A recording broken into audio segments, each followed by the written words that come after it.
Hey guys, welcome to Router. This is the very first video of a long series called Ethical Hacking or Penetration Testing.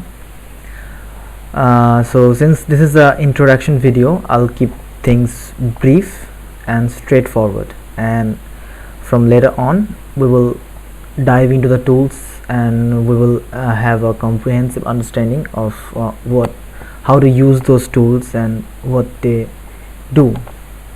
Okay and मैं basically Hindi में और English में ही ये पूरा जो tutorial है, ये पूरा कोर्स है, ये कंप्लीट करूँगा.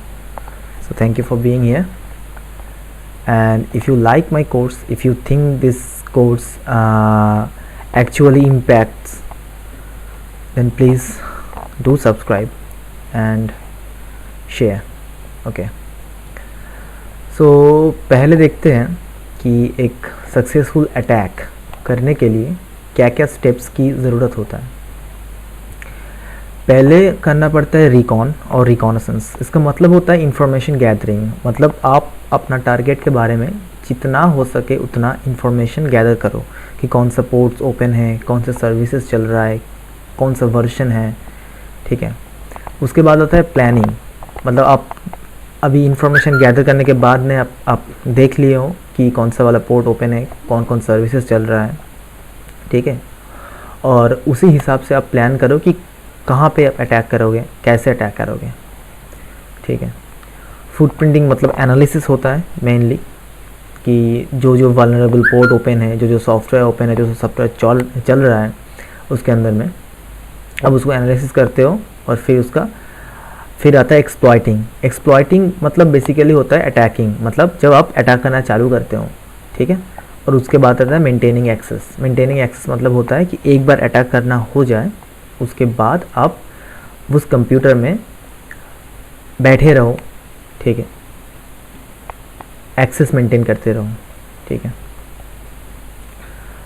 तो पहले आता है इंफॉर्मेशन गैदरिंग जो हम पहले बताए थे, और रिकॉन और रिकॉनेसेंस. ठीक है. इसके अंदर कुछ टूल्स आता है जैसे कि नेट डिस्कवर से आप आईपी डिस्कवर करते हो. इन मैप से आप कौन सा क्या क्या पोर्ट्स ओपन हैं और बहुत सारा इन्फॉर्मेशन गैदर कर सकते हो. फिर आता है डब्ल्यूपी स्कैन मतलब बेसिकली होता है अगर कोई सर्वर पे वर्डप्रेस चल रहा है, वर्डप्रेस सीएमएस चल रहा है, तो उसके बारे में जितना सारा हो सके आप इन्फॉर्मेशन गैदर कर सकते हो. जूम स्कैन मतलब जुमला एक और सीएमएस होता है, उसके बारे में आप इन्फॉर्मेशन गैदर कर सकते हो.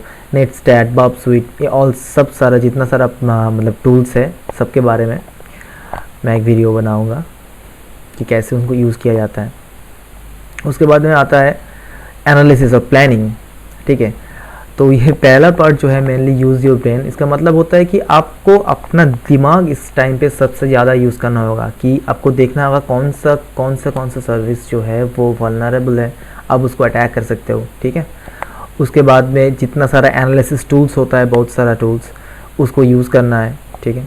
रिवर्स इंजीनियरिंग मतलब होता है अगर कोई कोड आपको दिखे अटैकिंग जो जिसमें आप अटैक विक्टिम मशीन में, उसको आप रिवर्स इंजीनियर करके उसके अंदर जो कोड है, हेक्स है, आप उसको पढ़ सकते हो और उसी हिसाब से उसको मॉडिफाई कर सकते हो. बब स्वीट मेनली होता है कि वेबसाइट अटैकिंग के लिए.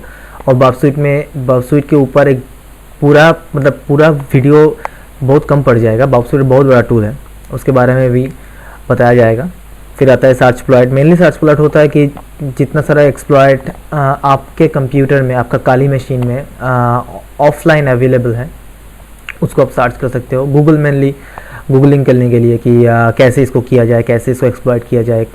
अगर जैसे कि मान लीजिए कोई वेबसाइट पे, कोई सर्वर पे एक वर्डप्रेस 3.4 वर्जन चल रहा है, तो आप गूगल कर सकते हैं कि क्या ये वर्जन वल्नरेबल है, और अगर है तो कैसे इनको अटैक किया जाए. और एक्सप्लॉइट डीबी मेनली होता है, यहाँ पे बहुत सारा एक्सप्लॉइट्स रहता है. दुनिया का जितना सारा एक्सप्लॉइट डीबी में रहता है. और अगर आप काली यूज़ कर रहे हो तो ये एक्सप्लॉइट डीबी आपका काली में ऑफलाइन अवेलेबल होता है, जिसको आप एक्सेस कर सकते हो सर्चप्लॉइट के थ्रू. ओके. नेक्स्ट होता है एक्सप्लॉइटेशंस में मेनली हम लोग यूज़ करते हैं मेटास्प्लॉइट एक पूरा फ्रेमवर्क है, like a software. Okay. So we use Metasploit for a lot of things. So उसके ऊपर भी एक अलग से वीडियो बनेगा.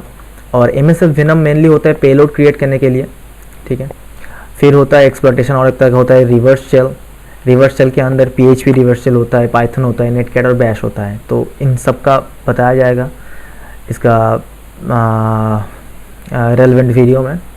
नेटकैट होता है, नेटकैट एक बहुत पावरफुल टूल है, उसके बारे में बताया जाएगा। ब्रूट फोर्सिंग, कैसे ब्रूट फोर्स किया जाता है बब स्वीट के थ्रू, हाइड्रा के थ्रू और WPS स्कैन के थ्रू। Finding exploit using exploit DB and searchsploit, already इसके बारे में बात किया मैंने। राइटिंग आवर ओन एक्सप्लॉइट्स, कि कैसे हम लोग अपना खुद का एक्सप्लॉइट बना सकते हैं पाइथन के थ्रू और बैश के थ्रू।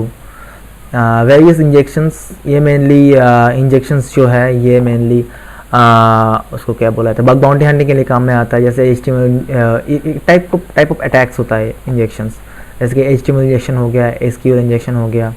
फिर आता है various types of attacks like cross site scripting, ठीक है। फिर क्रॉस साइट रिक्वेस्ट फॉर्जरी। फिर और एक टूल आता है SQL map. SQL map mainly use किया जाता है कि अगर कोई सर्वर पे मान लीजिए कि एक डेटाबेस चल रहा है और एक वो ऐसा SQL चला रहा है कि जो वल्नरेबल है, तो उसको क्या हम उसको मतलब SQL मैप यूज़ करके उससे पासवर्ड्स और यूज़र नेम निकाल सकते हैं कि नहीं, ये होता है एक्सप्लॉइटेशन। गेटिंग ए शेल मतलब होता है कि ये सब करने के बाद आपका मेन गोल होता है कि एक शेल निकालना, ठीक है, कि जिसके थ्रू आप कमांड इनपुट कर सके और वैसे उस कंप्यूटर को ऑपरेट कर सके, ठीक है। तो एक होता है अगर आप मेटास्प्लॉइट यूज़ कर रहे हैं तो एक मेटाप्रेटर नाम का एक शेल आएगा, वो होता है। फिर होता है सूडो सेल, जो कि मेटाप्रेटर से मिलता है, सूडो सेल। नेटकैट से भी मिलता है सूडो सेल। और एक होता है रेस्ट्रिक्टेड सेल, कि अगर आपको सेल तो मिल गया लेकिन उससे आप कुछ ज़्यादा कर नहीं सकते हो, ठीक है।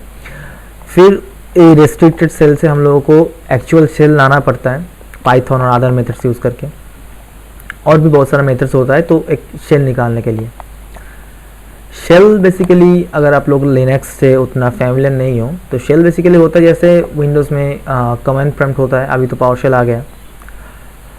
और प्रिविलेज एस्केलेशन मतलब आपको शेल तो मिल गया लेकिन वो शेल एक रेस्ट्रिक्टेड शेल है, लाइक नो लॉगिन शेल और RBash शेल। तो आपको कैसे रूट एक्सेस मिले, रूट एक्सेस मतलब कि लिनक्स का आप मालिक बन गए हो अभी, तो रूट निकालना ही एक्चुअल गोल होता है, ठीक है। Other things like Facebook phishing, Android hacking, Wi-Fi cracking, password cracking, Windows cracking, man in the middle attacks, what is buffer overflow, and malware analysis, and etc. So please stick to the course. and मिलते हैं आपसे अगली video में, और वहाँ पे हम discuss करेंगे इंफॉर्मेशन गैदरिंग, ठीक है। Thank you.